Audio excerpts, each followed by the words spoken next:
The following is a presentation of the Matt Talk Podcast Network.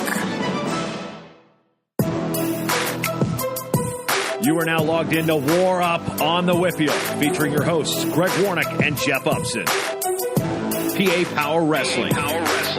Pennsylvania is wrestling.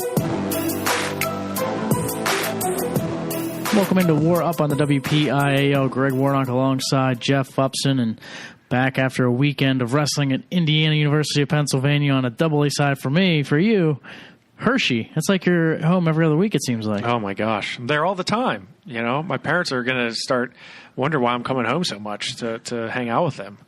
Yeah, they're going to start charging you rent or something? They probably should. I mean, you're there. That's the reason I stay with them when I go to visit, Hershey or go to state tournaments, because it saves me money. Because we don't make a whole lot of money doing this, but right. It's nice to stay with my parents. I was also in black mold in the Hershey Arena. The Hershey Arena is a mess, so I don't suggest, if you're going anywhere, you should go there. Just try to stay away from there.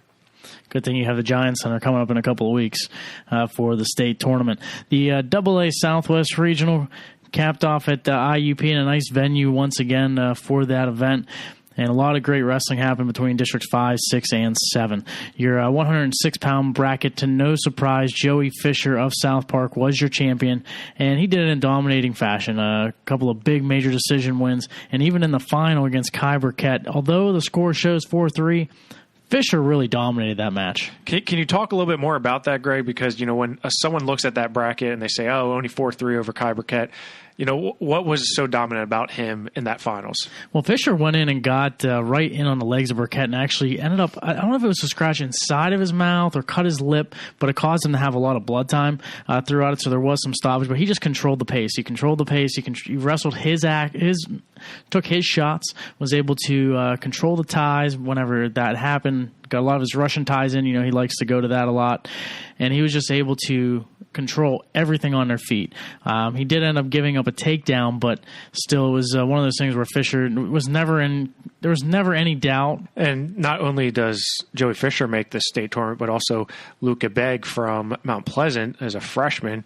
He comes through and finishes 5th in the Southwest region. He actually beat Case Sabidra from Derry in that blood round match to get to the top 6, and he actually finishes 5th. He beats Bryce Beatty from Mount Union. So I wasn't so surprised that the WPIAL only got 2 here. I think I said that last week, was that they would be lucky to get those. I mean, we knew Joey Fisher, and I think Luke Gebig was one that I thought was on that bubble. But outside that, it was going to be tough. Yeah, you knew going into this, the top 4 are really top 4 at 106 with Fisher, Burkett, Suds Dubler, and Easton Toth. I mean, those 4 were just solid going into this tournament, but it was who's going to get those 5th and 6th spots. So good for Gebig. Could Case Sabidra have gotten that 6th spot over Bryce Beatty? It would have been tough. I mean, it just depends on how the bracket would have fell a little bit differently. I was impressed with how Ambrose Bonai wrestled in that. I know that he ends up falling a win away, but he gave Bryce Beatty all he could handle in a 5-4 match, and then he also had the upset over Trevor Husick in the opening round. So it was a good tournament, I felt like, for Ambrose Bonai. 113 pounds, Ryan Michaels of Elizabeth Forward, he was your champion. And going into that finals match, I mean, he wrestled close with Cooper Gillum of Bald Eagle area, but he just took it to Jackson Arrington. Jackson Arrington was one of the main stories going into the final. 2 falls within a minute, and one of those against Nate Yeagle of McGuffey, and then a tech fall of Nate Horderbaum. He just looked dominant, and then Ryan Michaels just shut him down, and it was all Ryan Michaels in this final. I've said this before. I'm going to say it again. Ryan Michaels is one of the most improved wrestlers that I've seen this year, and one of the most dominant wrestlers I've seen this year. I love watching him compete. He was actually at the Surge at our preseason tournament. So was Jackson Arrington. But Ryan Michaels, I mean, he is just unstoppable this year. His only loss this year is to Joey Fisher. So that was a tight bout, and Joey Fisher went on to win the region as well. So you look at what Ryan Michaels was able to do this year, and as you mentioned, just picking up those falls, getting those major decisions. And yeah, he was able to come out on top of some close matches, but then to do what he did to Jackson Arrington, I think it just solidifies the fact that Ryan Michaels is a a legit threat at 113 pounds. I would not be surprised if he wrestles like he continues to wrestle this postseason. I think he can win a state championship. In fact, I think he will win a state championship. Yeah, if he wrestles exactly the way he did against Jackson Arrington, no one is stopping him in Hershey. No, absolutely no one. I agree. I mean, I don't see, because Jackson Arrington, I thought he was a legit title contender as well. Now you look at what Ryan Michaels is able to do. Man, I'm psyched about him and seeing how he competes, because 13 in Dubway is wide open, in my opinion. It's pretty wide open. So if he takes that momentum into Hershey with him, watch out. This is not a guy I want to be on the same side of the bracket as. Also in this 113-pound weight class, Nate Yeagle of McGuffey advances to Hershey with a sixth-place finish. The story here was Nick Salerno of Burrell. He ends up losing in the second round of consolations to Justin Ritchie of Quaker Valley, and all it was, Ritchie hit a 5-point move. And then after that 5-point move, Salerno tried to come back. They had a scoreboard clock issue, so there was a long gap between them getting back underway, and Salerno just kept trying to hit big moves after that point, just couldn't get them, and Ritchie won the match 11-7. Then Nate Yeagle beats Ritchie in the third round of consolation. But it was a surprise to see Salerno get tossed on his back and then end up not being able to advance. 120 pounds. The champion there, Ian Oswald of Burrell. And I'll tell you what, another guy who just looked tremendous in the finals and dominant throughout this tournament. He had a close match with Baylor Shunk, but even then, 7-2, he controlled the entire thing. But boy, against Eamon Ole in the finals, took it to him. I mean, 17-3. He put 17 points up on him. Nearly tech faulted him. I mean, Eamon Ole is no scrub. This guy is a solid wrestler. We saw him at the Power Raid. We've seen him throughout the season. And Ian Oswald just took it to him. I mean, I don't know what he ate that morning, but he needs to eat it every morning for at Hershey, because Ian just completely destroyed the field here. I did not expect him to come out, and I thought he would win it, but I thought for sure he was going to. I thought that match with Baylor Shunk was going to be a tight one. I thought he was going to have to do everything he could to get past Shunk. And then in the finals, you're saying Eamon Ole is, like I said, he's tough, and he just made him look silly. I mean, was that a match where he got a couple of 5-pointers or what? No, he just took it to him. Yeah. Took it to, and on top, he continued to just get to his tilts and be able to get, that half that he ends up tilting somebody over with. And he was able to get 2 back points here, 2 back points there, 2 points here, but he just took it to him on top and just was dominant in all 3 phases. WPIAL did well here, though. Jim McGuire, best center. We talked about him back in January about how he just kind of regressed a little bit. But, boy, I think he must have listened, because he has turned it up another level, too. I mean, he wrestled Oswald tough in the WPIAL final. I know you're shaking your head, no one listens. But, he definitely turned it up, because he had a great match. Eli Brower knocks him off. Although he doesn't defeat Ole, he ends up coming back to 4th. The guy who was even more impressive, Noah Teeters of Mount Pleasant, he also lost to Ole, but then came all the way back for 3rd, including wins over Eli Brower and Baylor Shunk before beating Jimmy Guire for 3rd and 4th. So great job by both of those guys. I was super impressed when I saw this result that Noah Teeter and Jimmy Guire were able to come back. And I do remember that podcast when we were talking about Jimmy Guire. And you and I both kind of said to each other, I don't think we were too harsh on him, because he – for what we expected from him, he was not performing to the level we thought he should. And looking back on it now, he had to have turned it around. He did something right, because, finishing top 4 in this bracket with a guy like Baylor Shunk there as well, this was impressive. And equally as impressive was Noah Teeter. I mean, he's only a freshman, right? He was one of those big name freshmen that we talked about from Mount Pleasant, and, he did really well. 126 pounds was won by Brock McMillan of Glendale, but he was tested.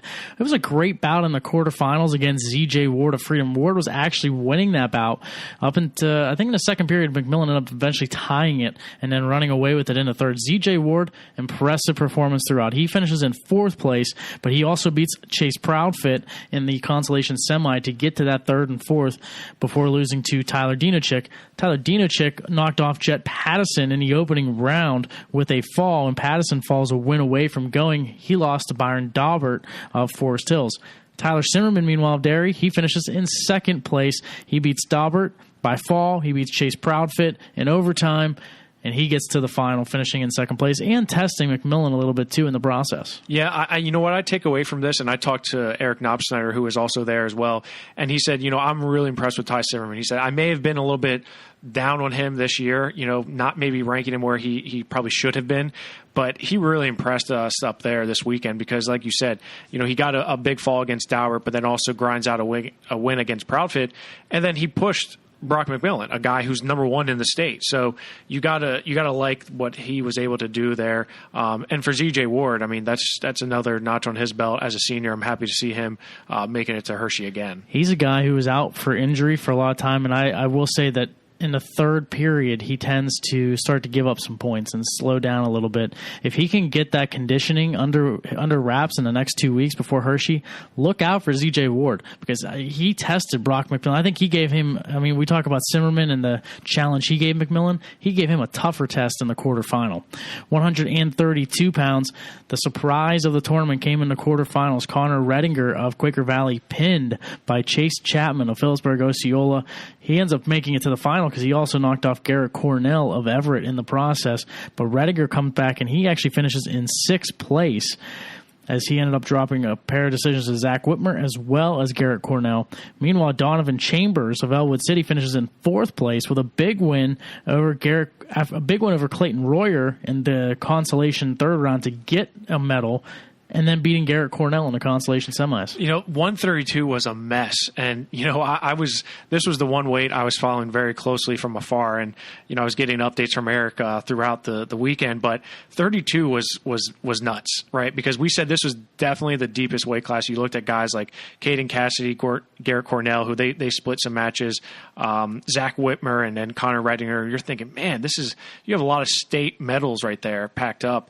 But Chase Chapman, just a fluky wrestler and really funky. He's able to get that fall over Redinger and then follows that up with a win over Cornell. And then Cassidy basically destroys him 15-0, right? So Caden Cassidy's walking away from this thinking, yep, this is it, I'm good, even though he had a tight match with Whitmer as well. But Redinger, not a good weekend for him. The sophomore who was third in the state last year at 106 pounds has a tough weekend. But, fortunately for him, he lives to see another day. Mm-hmm. Most wrestlers that have a weekend like he did don't have a chance to redeem themselves in a few weeks. So he has 2 weeks essentially to get himself together, get himself back to where he needs to be. And then he's going to be an SW6. He's going to be drawing somebody pretty early on that's going to be like, oh, man, why did I get this guy at first? I hope he bounces back, but, this is a tough weight class, and hats off to Donovan Chambers. We talked about him last year with what he was able to do, a little bit under the radar, and he's done really well for himself this year. 138 pounds, your champion, Jacob Ely of Hopewell. Much like the 113-pound weight class where we had a Forest Hills freshman in Jackson Arrington, this one here is Eric Gibson from Forest Hills. He was dominant as well. A tech fall over Kenny Dushek, a major decision over AJ Corrado. He was looking like he was unstoppable, and Jacob Ely just turned it up to another level. 2 techs and a major, and then winning 11-5. And even then, after it was a fantastic scramble to start that match, it was all Ely after that, and he just took it to Gibson in all 3 levels. Kenny Dushek and AJ Corrado finishing 5th and 6th place. Dushek beating Corrado in the ultimate tiebreaker for 5th place. But the story here is Jacob Ely and how dominant he looked. Jacob Ely is a special kid, man. I really do. We said this at the Surge when he won our Surge tournament, and recently after that he committed to Pat Pecora. I think that's a great move by him. This is a kid who I think is going to do great things in college. I think he's going to do well at UPJ. I think you have a chance to see him finish high on the podium in Division II, and then maybe something opens up and maybe he goes somewhere else. I don't know, but this is a guy who's just been so consistent throughout the year. Besides the fact that he got tech-falled by Sammy Hilligus, he narrowed that gap the next time they wrestled. But look what he did to all these guys, like Ethan Kelly, 11-2, Duval, 15-0 tech fall, and then to beat Eric Gibson like he did. Let's not forget, Eric Gibson beat AJ Corrado, a state medalist, by major decision 15-5, right? This is a huge weight class for Ely. I think Gibson and Ely are 2 of the top guys in the state, hands down. I think you're going to potentially see him again. I was a little disappointed to see AJ Corrado lose to Ethan Kelly again for Westmont Hilltop. They had a tight match at the state dual tournament, and then he actually falls again to Kenny Dushek. So much like Redinger, who finished 6th, AJ Corrado, he actually finished lower here at the Southwest region than he did last year at the state tournament. So he's going to have to regroup, get himself together, and get back on that path. You mentioned Ely beating Kelly and Duval. They finished 3 and 4 in that weight class. 145 pounds of WPIAL gets 3 guys to go. John Rocco Cazales gets 3rd place from Quaker Valley. 4th place goes to Shane Kemper of Burgestown, who also had a strong tournament. But how about the tournament for Jake Pale of Freedom? Finished 7th in the WPIAL, finished as 5th here in the Southwest region, dropped the opening match to the eventual champion Caleb Dowling, and then came all the way back, got 3 wins before dropping a decision to Shane Kemper and then winning the 5th place bout. I was shocked. I was shocked when I saw that Jake Pale made it, and that's no disrespect to Jake, but he finished 7th in the district tournament, and it just, you don't expect a guy like that to come back and rattle off as many wins as he did. And you look at how he did it. He loses by tech fall to Caleb Dowling, the eventual champion, but then he wins 3-1, 8-6, 3-2. So huge tournament for Jake Pale. I was not surprised that John Rocco Cazales and Shane Kemper made it, but I was surprised that Jake Pale did. So 3 solid guys here going for the WPIL. Yeah, and you look at Jake Pale, and we talk about how the brackets fall and everything like that. So he had the upset loss to Noah Hunnell of Elizabeth Forward the week prior, and that's what dropped him in the consolations. He and A.J. Cooper of Southside battle one another every single week, it seems like, and he gets the better half at this time. He wins it in overtime, and that was the win that propelled him to get to that point. 152 pounds, it was all Trent Schulteis of Freedom. He ends up winning the title, the only WPIL guy to advance at 152, but he was able to take it hands down. I don't even think he gave up a point in this tournament. Yeah, 5-0 in the finals, fall in a minute 47, a fall in minute 25. So Trent Schulteis is a guy I may have been a little harsh on as well earlier in the season. I just didn't think he was wrestling to his full potential. We had him number 2 in the state, and I saw him, I thinking, man, I don't know if he's a number 2 guy or not. And now after, his postseason he's had thus far, he's really kicking into a different gear here.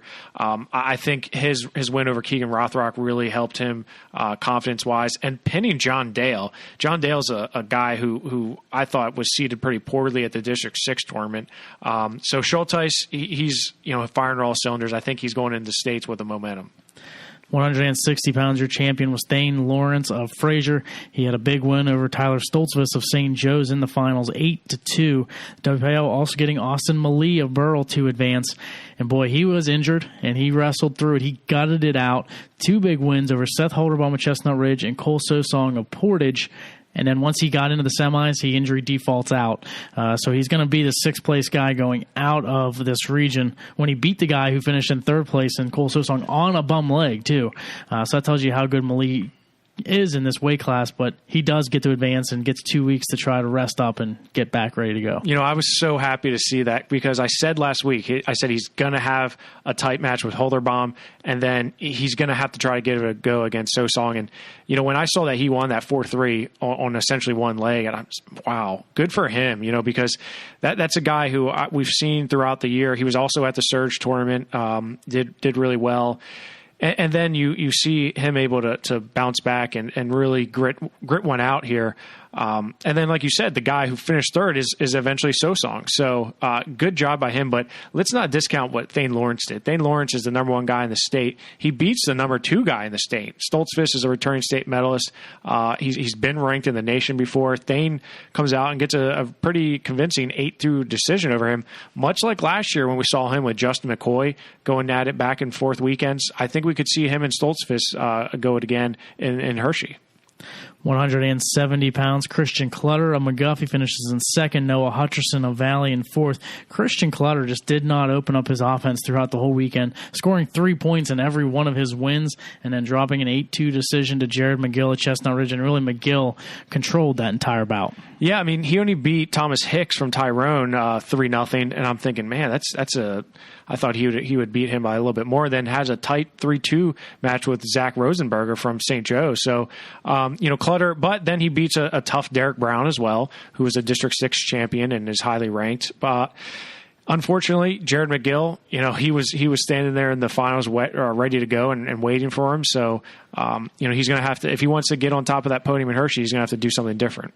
Good job by Noah Hutcherson to get in the top 4 and advance on. 182 pounds, Dayton Pitzer. Got a scare, but he ends up winning the title, and he defeats Austin Wally, who had a big weekend. Austin Wally defeated Derek Yingling of West Branch 10-6, and then he threw Dayton Pitzer on his back early in that finals match before giving up a 9-6 decision.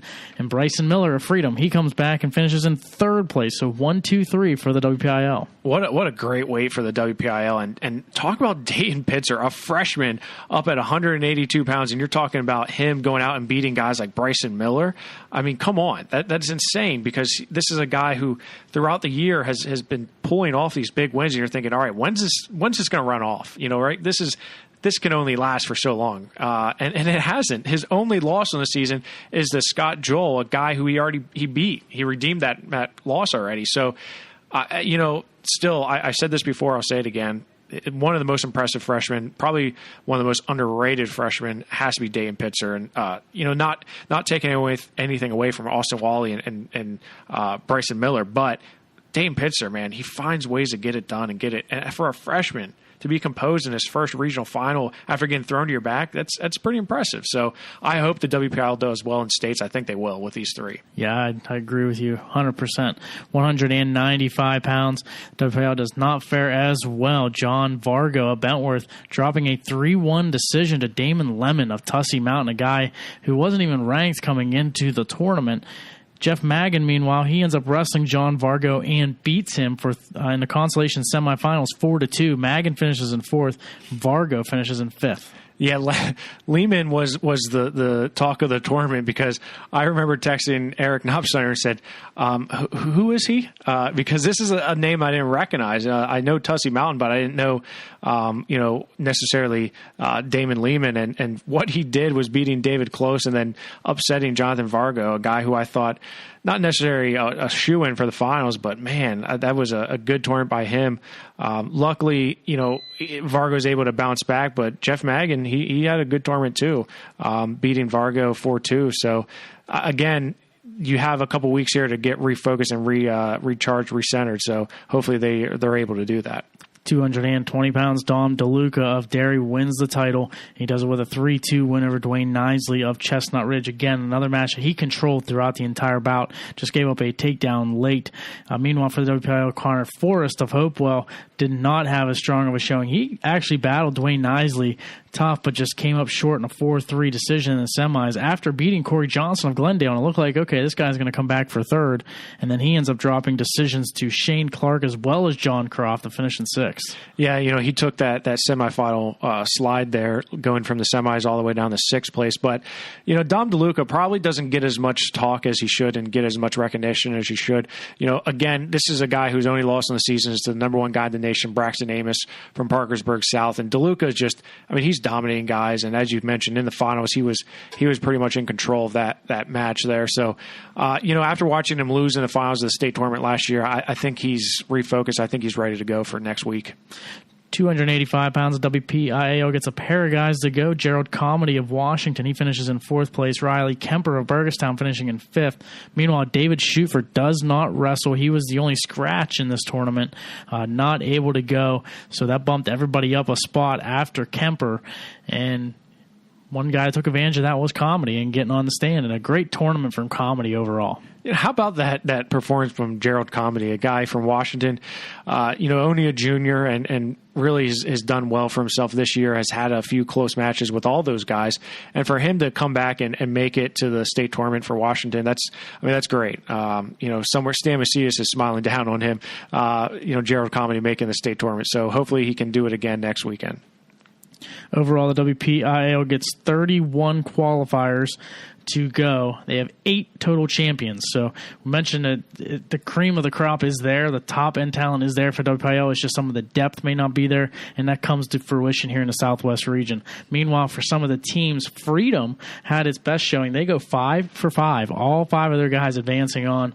Burrell, they've sent so many, but only 3 guys going from Burrell to the state tournament. Also, Mount Pleasant and Quaker Valley with 3 3. Also with multiple people, Burgettstown has 2, Elwood City 2, Derry 2, Hopewell 2. And then teams with 1, Bentworth, Best Center, Elizabeth Forward, Fraser, South Park Valley, and Washington. Meanwhile, on the other side, in AAA, they finished off their section tournaments from this past weekend, and the seeds are out for the WPIAL Championship. So we'll recap some of the highlights from the section tournament and let you know where they're at and what we think of the seeds. In the 106-pound weight class, the biggest story here comes from a scratch. Not even guys wrestled. Yeah, I mean, we're looking at the brackets here, and there's nothing that surprised me result-wise, but the biggest thing that you're going to notice is Dylan Coy from North Allegheny, the stud freshman. Unfortunately for Coy, he was unable to make weight, and what I'm told is he was sick throughout the week and just unable to shed that weight in order to make 106 for the postseason, which is a real shame because I think he was 100% going to make it to the state tournament. I thought for sure he was going to be in contention for a state medal, so I'm sure he's bummed out. I know he's probably disappointed in the way his season came to a close, but fortunately he has a couple more years to go. So you look at the results from 106 across the WPIAL, there was nothing that surprised me. I mean, all the guys that we thought were going to win, they did. They went chalk, basically. Carter Dybert gets a major decision over Vince Citrano from Plum, 15-5. Nothing else really surprised me. I mean, because Mason Prinky gets the job done, Dylan Chappell gets the job done, and then Costa Moore, who's down to 106, he gets the job done. You look at the seeds for the WPIAL Championships, Dybert gets the 1, Chappell gets the 2.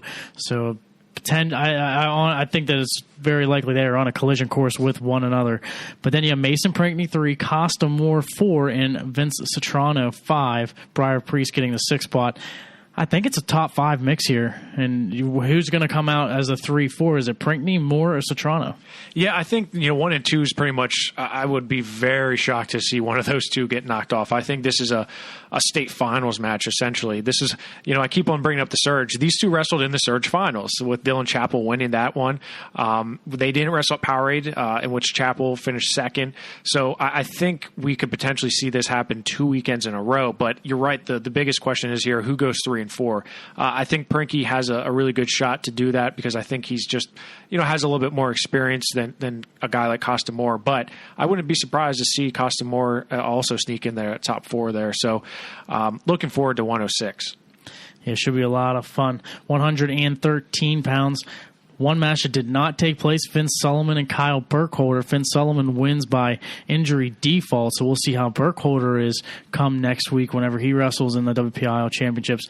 Outside of that, Ben Eckenrod of Thomas Jefferson able to beat Jesse Galano of West Mifflin to win Section 2. Is that a little bit of a surprise? But Section 3, Ali Herrera-Rondon just takes it to Noah Hunkel and getting a fall. We know he's been stepping it up big. So not too, again, 113, not many surprises, but we didn't get to see that Solomon-Burkholder match. Yeah, and I just want to give my great thanks and appreciation to the WPIAL because they do it right. Every other district in the state does it essentially wrong, in my opinion. District 7 does it absolutely the way it should. They sit down, they have a committee that comes up with the seeds. And if you notice here, Kyle Burkholder is the number 2 seed. And you're saying, well, how? He finished 2nd in the section tournament. Well, he has a win over Finn Solomon, and he's a guy who's a returning state 3rd-place medalist. And just because he medical forfeited in that finals match doesn't mean I don't think he should be penalized for that for a seed. I think this is great that they seed this tournament, and they do a phenomenal job of doing that. But, 113's a funky weight class because Allie's at the top there, but how healthy is Kyle? Can he go? Jimmy Baxter has a win over Finn Solomon as well this year. Can he make some noise and get there? But Finn Solomon, if he wrestles like he did at King of the Mountain when I was so high on him, I think he's top 3 for sure. So, not a ton of, I guess, surprises per se. Just really looking forward to seeing how everything pans out across the WPIAL, depending on how, guys perform. Health-wise, if Burkholder's okay, I think we have a pretty clear-cut top 4 at 113 pounds as well. Baxter does have a win against Solomon this year, so that's why he gets the number 3 seed over Solomon. And I just like those 4. I mean, Marino Angelico is the number 5 seed, and Solomon beat him. It was a closer match, 12-7 in the semifinals of the section tournament. But I just like those 4. I think those 4 are pretty clear-cut going into it. 120 pounds. Curtis Phipps. How about a fall in just 40 seconds over Ethan Bergen? That just shows you that Phipps is turning it up here in the postseason. Also at 120, Logan Saliga gets a big win over Bryce Wilkes. First he beats Cale Bacaizo 8-0 by major decision. Then he beats Wilkes in the final 1-0 to win that section championship. Ryan Sullivan, meanwhile, tight bout against Keelan Laffey of Pine Richland. He only beats him 2-0. So those are some of the results that kind of stuck out as far as 120 pounds in the section. Yeah, well, unfortunately, we're not going to be seeing Ryan Sullivan competing this weekend. His season and his career is essentially over. He broke a few bones in his hand in that finals match, and unfortunately for him, a returning state champion is not going to be going. I'm pretty torn up about that. I'm pretty upset the fact that Ryan Sullivan, because this kid, he has not had the best of luck when it comes to health. Let me put it to you this way. He only had 2 postseasons where he was healthy. In both those postseasons, he made it to the state finals. He was a runner-up as a sophomore, and he was a champion as a junior. His freshman and his senior year, he's not going to have a chance to compete in the postseason. It's a shame. It's sad when you see something like that happen. But the good thing for Ryan is he's going to Pitt. He's staying close to home. He's going to have a chance to compete in front of his friends and his family again. But it's just, man, that's talk about a guy who just really, really took a hard break here. I mean, I thought he was definitely going to be in the top 3 states here and having a chance at redemption at Cameron Enriquez or Curtis Phipps. But Curtis Phipps, I mean, with Ryan Sullivan out, that really opens things up for Curtis Phipps. I don't think anyone really is going to be able to touch him here in the WPIAL tournament. Although I like what Cole Hammett has been doing. Cole Hammett has been doing pretty well for himself throughout the year, and I think that continues here in the WPIAL tournament. But that's a huge loss to have Ryan Sullivan out. Yeah, it really is. It's going to be tough for the WPIAL to rebound from that. Does open up the slots, though. 3, 4, and 5 should be interesting. I like Phipps as 1. I think Cole Hammett as 2. I think those 2 guys are likely to meet in the final now. But you have Logan Saliga, who's will be seated 3rd. You'll have Keelan Laffey seated 4th. Bryce Wilkes 5th. Which one is going to be left home? I think it's going to be down to those 3 to get those last 2 spots. And Saliga, I mean, he talk about grinding out a win. I mean, grinding out a win against Bryce Wilkes is, I mean, he finds a way to win. And, we had Curtis Phipps on a couple weeks ago, and he said Logan Saliga was a big 120-pounder, and he was tough to wrestle. I remember that match. I was sitting Matt's side for that against Logan Saliga and Curtis Phipps at Powerade.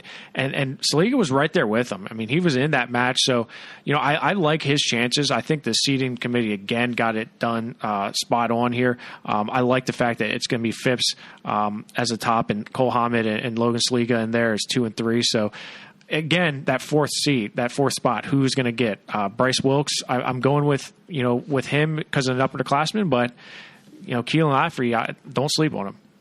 126 pounds, a big match in the Section 1 final. Darren Miller of Kiski defeats Colton Camacho of Franklin Regional for a second time. He beats him 4-3 to win the Section 1 championship. Jared Kessler and Mikey Zucker of Thomas Jefferson wrestle again, and Kessler able to win that match 6-2.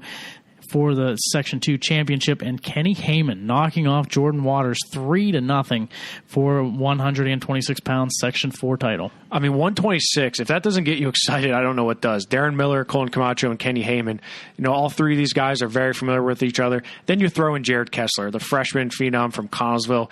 I really like the WPIAL, and it's a shame they don't get 6 guys to go to state here because you look at the quality of talent here. There's just a lot of top-end talent. Darren Miller is able to get it done again. The last time these two wrestled, it was at the Eastern Area Invitational Finals. That was up at 132, but Miller proved it was not a fluke. He was able to get the job done against Colton Camacho once again, a guy who was in the state finals last year, whereas Darren Miller was sitting at home last year. He didn't even make it to the state tournament. So good job by him. But Kenny Heyman, he was right there with Colton Camacho at the Powerade tournament.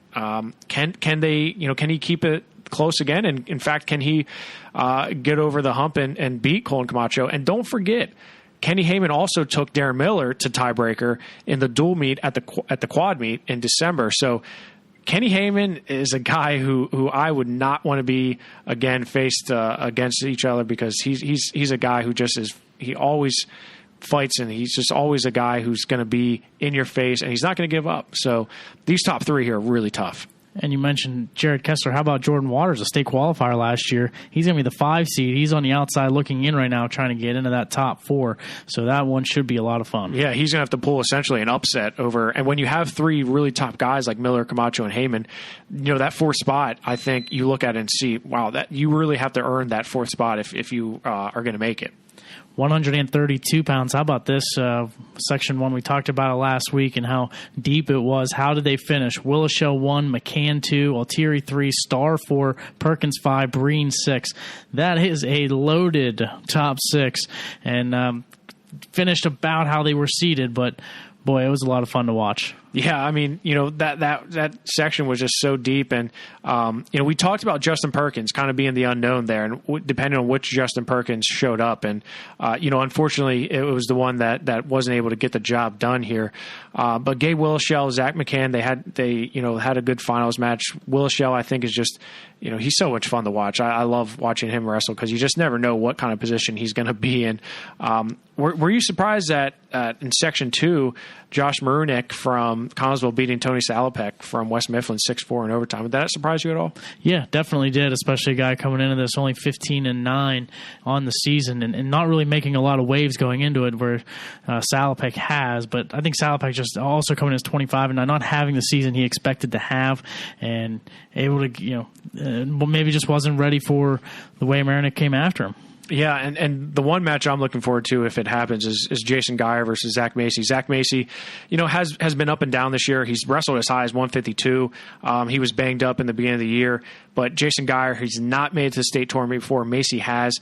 Can Jason Geyer or Zach McCann, one of those two guys, make it into the top 4 here? I think it's going to be, I think Sammy and Gabe are at the top there, but I think that the other 2 are going to be fought over by Zach Macy, Jason Geyer, Zach McCann. I think those are the guys that are going to be fighting for 2 spots. I'll tell you, the top 6 had a section 1. Any of those guys could do it, and there's going to be some that are unseeded. Justin Perkins is going in this unseeded. Sammy Starr coming in as the number 8 seed. Feeding into Hilligus definitely is not an advantage, but he's going to be down there in his consolation. So you fall down in that semifinal, you're getting a guy like Sammy Starr. Yeah, that's not a guy I want to see in the consolation round, as you mentioned. It's just a lot of depth here. I mean, even outside this top 8, there's just so much depth here. Really looking forward to seeing how 32 shakes out, but even more so 38. 38's a crapshoot too. I mean, look at all the names here that potentially can make it the state tournament. Well, the big one was the 1-2, right? Nick Coy and Ty Linzenbigler, they wrestle in the Section 1 final. Coy able to beat Linzenbigler 3-2, and they get the 1-2 seeds here.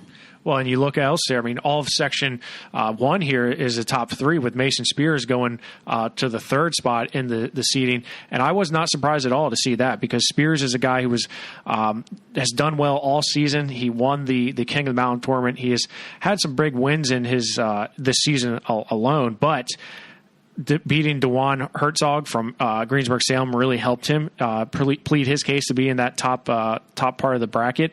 What about Nathan Luquez from Pine Richland? Is he able to come out and get the job done?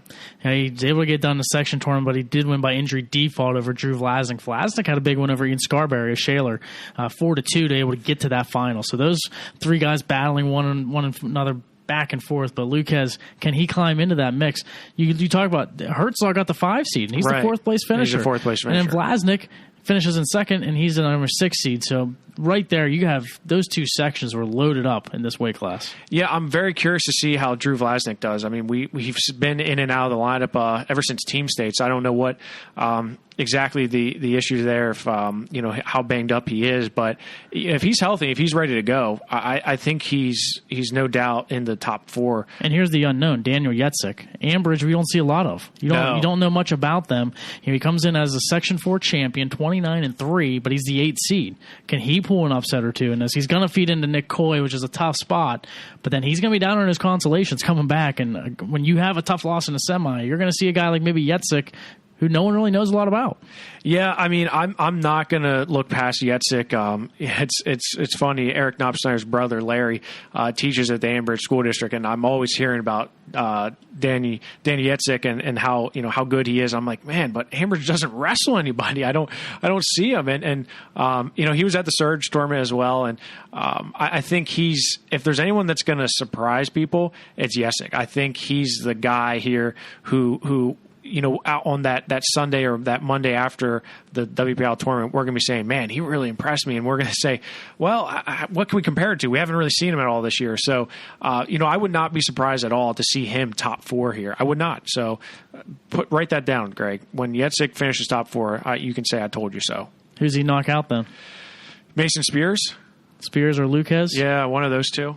We know Coy and Linsenbigler are getting the 2 top 2. Yeah, I mean, but the issue with Coy is he keeps matches close. So if he doesn't put you away, and Yetzig is a guy who's not going to go away. So, I wouldn't. He's dangerous. He's a dangerous guy. Kind enough to join us now on the show is Nick Coy from Penn Trafford. Nick, thanks for joining us. Yeah, no problem. Well, Nick, you ended up winning the Section 1 championship with a tight match against Ty Linsenbigler of Hempfield. Talk a little bit about your past weekend and the matches you had, not only against Linsenbigler, but also against Herzog from Greensburg-Salem as well. Yeah, I mean, it was a good weekend. Definitely seeing some familiar faces, but yeah, I mean, it was certainly a loaded section bracket, and kind of came in with just the thought of winning it. And yeah, I wrestled Herzog in the semis, and I think it was like 4-0 or something that I ended up pinning him. And then in the final against Linsenbigler, it was a great match, kind of a lot of action, ended up squeaking that one out. As far as the match against Linsenbigler, were you able to open up a little bit and get to your offense like you had hoped? Yeah, for sure. Especially kind of like in the third period, I really started to pick up my hand fighting, started to move him a little more, and that's when I really started to see openings, and which ended up getting a takedown. And Nick, talk about the weight, because you had been at 45 essentially like 75% of the season. Had some really big wins there too. You beat Tyler Williams from Souderton at the Eastern area. You wrestled Kenny Kaiser up at King of the Mountain. How do you feel now down at 38? Because I always said, and I may have said this on the show, I was like, man, Nick's he's kind of an undersized 45 pounder, but now down at 38, I mean, you got to be feeling pretty good. Oh, for sure. I mean, when I was up at 45, I mean, it was kind of a little bit enjoyable because I wasn't really cutting anything. So kind of testing myself against a little bit of bigger guys. But then when it came to postseason, it kind of was a little up in the air. And then I decided, I was like, I think the best chance of me winning that state title and being at the right weight would be at 138. Yeah, and you look at some of the competition there at 38. You have a guy like Ed Scott from Du Bois, who was a Power 8 champion. Devin Britton from Northampton, who's coming back from an injury. Does that factor into it? I mean, when you look at it and saying you want to leave here with a state title, you want to leave Penn Trafford as a state champion, is that something that factors into it? I mean, with the kids there, not as much. I think it's more along the lines of just like what weight I'm best at, like kind of where I belong. And I think, yeah, you mentioned like being a little bit of a undersized 45, and I think I definitely was. And now at 38, I feel like not necessarily big, but definitely right for the weight. Right, having wrestled those guys at 45, you feel a little bit more comfortable. Like, hey, these guys aren't as big as what I've been used to all year. For sure. Looking at your career as a whole, right? You made it to states the first 2 years. You finished 5th last year, and now you're kind of on track to do that again, finish in the top 5. Is that something you really want to end your career kind of on a high note before you go down to Virginia? I'm sure the comparisons to your older brother Cam are just always, you always hear that. Oh, Cam, your brother was a 3-timer, and is it hard to like live up to that, or what's it like? I mean, I kind of just like push that to the side, to be honest. Like I do definitely hear that a lot, but I mean, like me and Cam, like we get along great. He makes me better, I make him better, and that's what makes me really excited to be down Virginia with him next year. But I kind of just push that aside and then be my own person and accomplish what I can accomplish. Speaking of Virginia, how much, I'm sure he had a lot of influence, but did you have any other ideas of going to other schools, or was always Virginia was it for you? Yeah, for sure. I mean, Pitt was definitely up there, Cornell, some schools like that. But it kind of came down to, I think where I thought I was fitting best, and definitely being back with Cam was influential in that decision. switching back to the regional tournament this weekend, I was asking this to a lot of wrestlers this weekend, is how hard it is to wrestle a guy 2 weeks in a row. There's a good shot that you could possibly see Ty Lindsmigler again. This is a guy you're close with, you're familiar with. You guys have kind of come up through the ranks together. How hard is it to wrestle a guy 2 weeks in a row? And does it get kind of annoying to wrestle the same guy? Would you rather see someone different? Yeah, I mean, it definitely is tough. It kind of reminds me of me and Colton Camacho last season. Yeah, right. Like we wrestled so many times, and it definitely. I mean, it does get annoying, but I think you just got to put like those thoughts away and wrestle your match, and like no matter who it is, and go out and score points. And speaking of scoring points, I know a lot of times you keep matches a little bit close. Is it in your head to know that I need to be able to come out and score early and often? Yeah, for sure. I mean, the score, when I'm wrestling, the scoreboard's just kind of to the side. And I just wrestle hard for 6 minutes, and of course the score will take care of itself.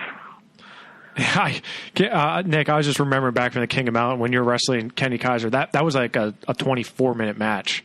That match. Yeah. And you kind of just walked off the mat, and you just were like, I'm so glad this match is over with. So does that probably helps you a little bit, the fact that you've wrestled such a strong, I mean, in my opinion, a really strong schedule with Powerade, King of the Mountain. Like I said, you've wrestled guys that are top in the state, Kenny Kaiser, Colin Myers from Boiling Springs in the finals there. So, I mean, you got to feel kind of battle tested, I guess, going into a little bit more wide open weight class in the WPIAL. Oh, for sure. And that's one of the things I love about our schedule, is that it's tough. It's no like easy walkthrough. We're battle tested at almost everywhere we go, especially being in like Westmoreland County and stuff like that. So we definitely get great competition everywhere, and I feel like that really helps prepare us for the end of the year. Well, Nick, we appreciate you taking a few minutes out to join us on the show, and best of luck as you head into the WPIAL Championships. Thank you very much. Thanks, Nick. Thanks again to Nick Coy for joining us on the show. Back to the wrestling action, 145 pounds. One of the big surprises, actually having the semifinals, I thought, Jack Pletcher of Latrobe beating Enzo Morlacchi of Kiski 5-2. Yeah, this was a huge win for him, and Jack's the guy who's coming down from 152, so didn't really get to see a ton of him this year, but him down at 45, I mean, that's the biggest win of his season thus far, so good win by him. That kind of throws a wrench into the seeding here at 145, but the one guy that I'm really looking forward to seeing how he does, and that's Jackson Gray. 45 is wide open, in my opinion, in the WPIAL. I think a number of guys could end up winning this weight class. Jackson Gray and Trey Howard are definitely two guys that I'm looking for. But Ian Ewing, he was able to beat Jack Pletcher in the finals in that Section 1 championship match at 45. So, and then don't sleep on Antonio Emilio from Seneca Valley. This is a guy who, he has 13 losses, but he's wrestling at Ironman, King of the Mountain, Powerade, and of course all the way through the team state tournament. So Antonio Emilio is a guy I think also could be in the top of the podium here. And a guy we talked about last week came into this 2-0, Colin Franks. Gray beat him 7-5 in that final. But Colin Franks is another guy who's working on his conditioning, trying to battle back. So, yeah, you mentioned Gray and Howard looking like the favorites as the 1 and 2 seeds, but you can't take – you got Ewing, Emilio, Franks. Pletcher now coming into this. Is he going to be a story? Enzo Morlacchi is a number 8 seed in all of this. So a lot of different guys, a lot of different opportunity to see who could move on. Yeah, and Tanner O'Haley, he actually had a win over Trey Howard earlier this year as well. So it all depends on who shows up, man. But 45, this is the one where this is my least confident pick. And champion, this is probably, if I'm picking confidence picks, 45 is the last one because I really don't know. It's going to be fun. This is a little bit more interesting than another weight class like where the top 2 guys are just head and shoulders above the competition. So I'm looking forward to 45. 152 pounds. A couple of exciting finals took place. In Section 3, Nick Montalbano beating Cole Spencer 2-1 in the final. Also in Section 4, Luca Augustine winning by tiebreaker 2-1 over Eli Brinsky of South Fayette. You look at the 152-pound weight class, you have the cream of the crop in Cam Connor sitting at the top, but then you have Alex Weber, Nick Montalbano, Luca Augustine, Colton Jizero, Eli Brinsky, Cole Spencer.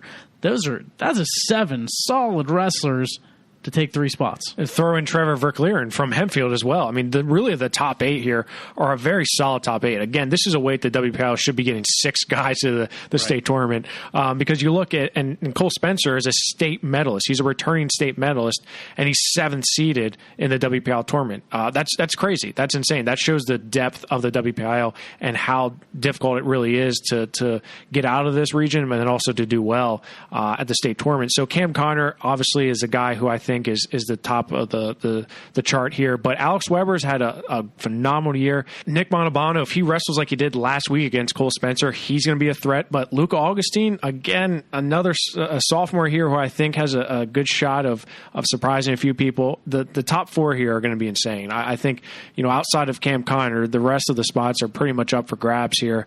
We could see someone like Cole Spencer having a bounce back weekend and getting to the top 4, or even Trevor Verkleeren. I don't know. You just really don't. Colton Jizero getting the number 5 seed. Is that a surprise to you over Brinsky and Spencer? It is and it isn't. I just looking at his body of work, I'm not entirely shocked that he was the top seed, or, one of the top seeds in 5. He's had a good year, but again, you have to look at body of work, and if there's not a clear distinction to say that would eliminate you from being there, he had a tough match with Alex Weber in the finals there, losing 7-4, but I think I think you could argue for him to be anywhere from 8 to 5. So I think the seating committee went with what they thought was right, and I don't think it's wrong. 160 pounds. Not a lot of surprises from the sections as far as Section 1 goes. With Section 2, we talk about Max Stout. He gets a pair of big wins. He beats Don McMillan 6-2 in the semis, and he beats Hunter Milligan of Albert Gallatin in the finals 8-2, setting himself up for a nice spot. And then a big match at 160 and the Section 4 finals, Ty McGeary beating Colby Morris 3-2. Yeah, that was a tight match there, and I think Colby Morris is a guy who so I would also caution against looking past, like I said, Jake Richardson from Mars. Mars is kind of like that Dan Yesick in that same category. We don't see Mars, right? We don't see, unless you look up in the night sky through your telescope, Greg. That wasn't funny? I thought it was funny. That's one of your weaker. That's one of my weaker jokes? Yeah. Really? Mm-hmm. Do you see Mars? Yeah, you can. Yeah. If you look through a telescope. You getting your telescope out tonight and looking now? I have a telescope, right? Wow. It's sitting right over here. I'm a nerd because I have a telescope. I enjoy science. When do you ever get? I've never once heard you say I get my telescope out and look at the night sky. It's been gathering dust for the last 10 years, but when I was in Hawaii for my honeymoon, you better believe I went to the top of the peak there and looked at the night sky, and it was beautiful. That's what you did, huh? Yeah, I did. Can we get back to the fact that Jake Richardson is going to get overlooked, and now you're taken away from the fact? He won his section, and I think he did it in dominant fashion.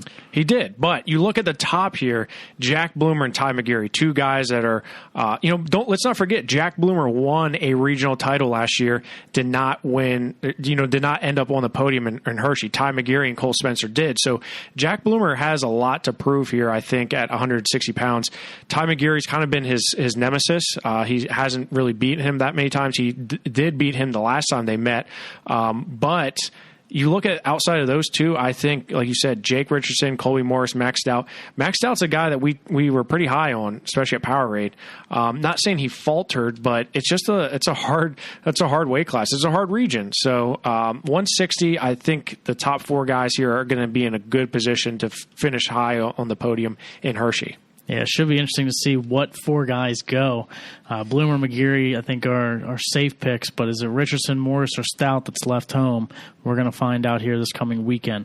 170 pounds, Garrett Ninehouse, we mentioned, did make the drop, and he wins his section with no problem at all. Really, the 4 champions didn't have any issues whatsoever as far as winning their sections, and they rightfully so get the top 4 seeds here.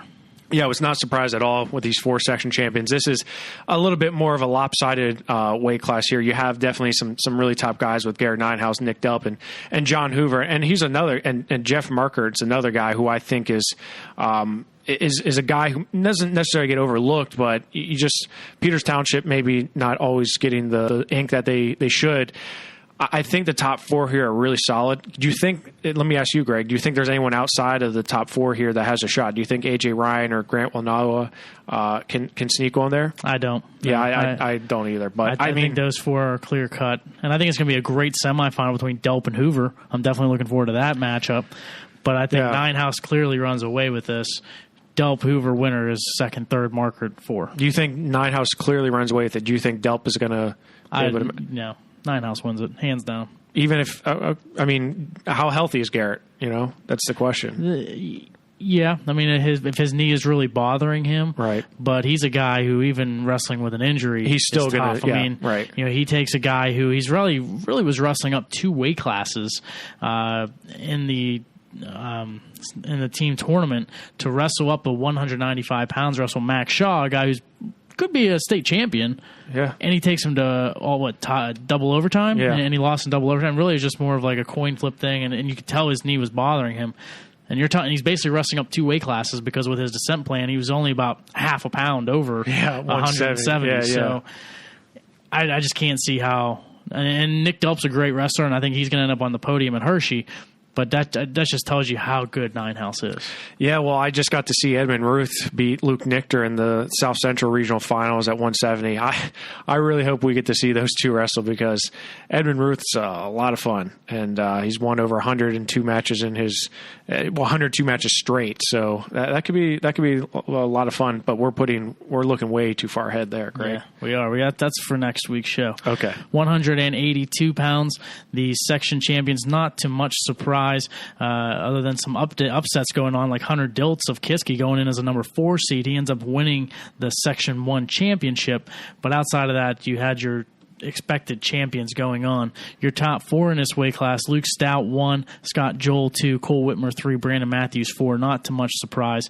But that 182 weight class, Joel beats Matthews 3-1 in the semi. Stout beats Joel 9-5 in the final. Were you surprised that 9-5? And that's a pretty good gap there for Joel to have to make up for. Oh yeah, I thought he would keep it closer, but I think Luke Stout is starting to really distance himself a little bit from the pack as well. Yeah, I agree with you, and I think Luke's a guy who very well could be in that finals on Saturday night at Hershey against Carter Starocki. So Stout is he's just that good. Scott Joel is still really, really good, and I think he's going to finish on the podium too. But how about Cole Whitmer, right? A guy who comes down to 82 from 95 because of that log jam at 82 that cleared up a little bit. Can Cole Whitmer get through? And here's another. Brandon Matthews is an undersized 182 pounder. He's not really a full size 182 pounder. Can he get through here? I think he can. I think the top 4 here with Matthews and Whitmer, I think they both can find a way to Hershey. Yeah, I think the top 4 in this weight class are also, just like a couple weights before, are pretty clear cut. I think you have Stout, Joel, Whitmer, and Matthews. You got to like those 4 to advance on to Hershey the next week. 195 pounds, we talked about Braden Roskowski. He ends up getting a pair of falls to win it, and he does it over John Myers of Greensburg-Salem, a guy who also beat Justin Kramer of Hempfield in the semifinal. Yeah, that was a tough section, right? We said that last weekend going into this, that it was going to be a dogfight there. The story here is Max Shaw, though, right? And you just mentioned how he potentially could be a state champ. I think he is in that mix with Cole Urbis from State College, who was a state runner-up last year, but Max Shaw was 3rd in the state.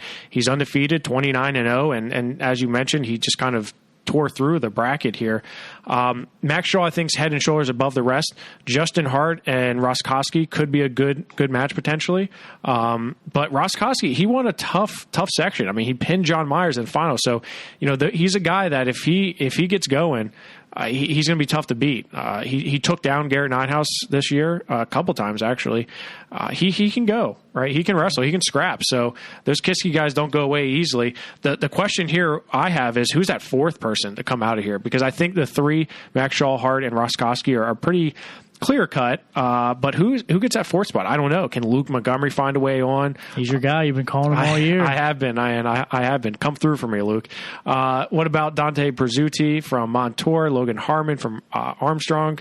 Can they get through? Yeah, it's wide open. I think anyone can claim that number 4 spot. I do agree with you that those top 3 are pretty clear cut. But Luke Montgomery getting a 60, do you think that's a bad spot for him? I was and I wasn't.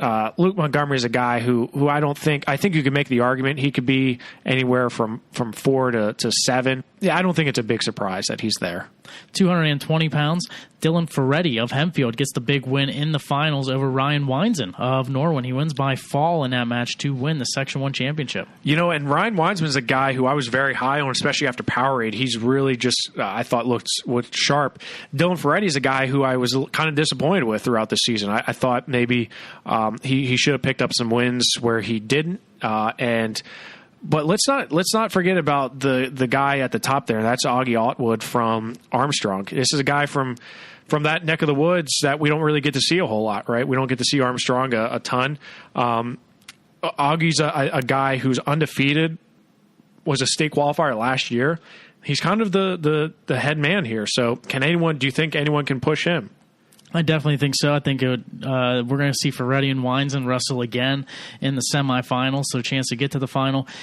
And we're going to see if one of those guys can knock him off. I don't think Trent Patrick or Quinn Murray pose as much of a threat to Atwood or even number 8 seed Micah Killen, but I do think Ferretti or Weinzen could. I'm not going to look past Ben Grafton from North Allegheny either. I think he's kind of a sleeper here. I think he could cause some issues for any of those guys in the top. He's on the bottom half of the bracket. No, he is. He is on the bottom half. So that would obviously fare a little bit better for him. But this is a little bit not saying weaker weight class. It's a less qualified weight class. I'm not saying the 4 guys here aren't going to have a good shot to do well in Hershey, but there's a little bit more unknown there. Yeah.